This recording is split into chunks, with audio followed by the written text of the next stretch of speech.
Bad Parts, a supernatural thriller by Brandon Mcnulty. Read for you by Ellie Gossage.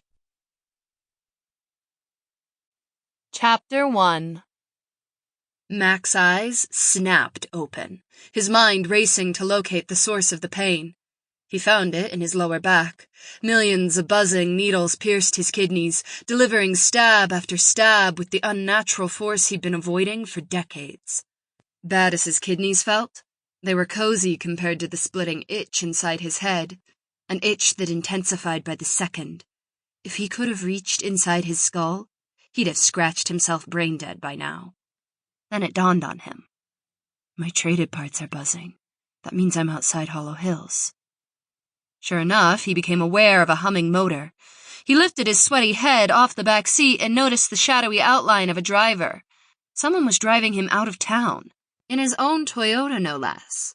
His mouth turned chalky. Sweat dripped from his forehead. Shifting to wipe the moisture away, he found he couldn't move his hands, which he realized with dismay were tied behind his back. He tried to sit up, struggling against the fastened seatbelt that pinned him to the back seat. What's happening to me? The last thing he remembered was taking out the trash at the banquet hall. Then he called his daughter, Jen, to ask if she'd be visiting for Thanksgiving. She hadn't been in town for 5 years, not since his 70th birthday, but he could always hope. Now he simply hoped he'd survive this situation, whatever it turned out to be. He struggled to loosen the seatbelt with his bound hands. "Stop that," the driver said, his tone worried. The car glided along the highway. Streetlights flickered through the windows as snow melted down the glass. The air inside became muggy, hard to breathe. "Please don't do this," Mac shouted. He felt the car slow. The driver seemed nervous, hesitant. "Please, I'm just an old man."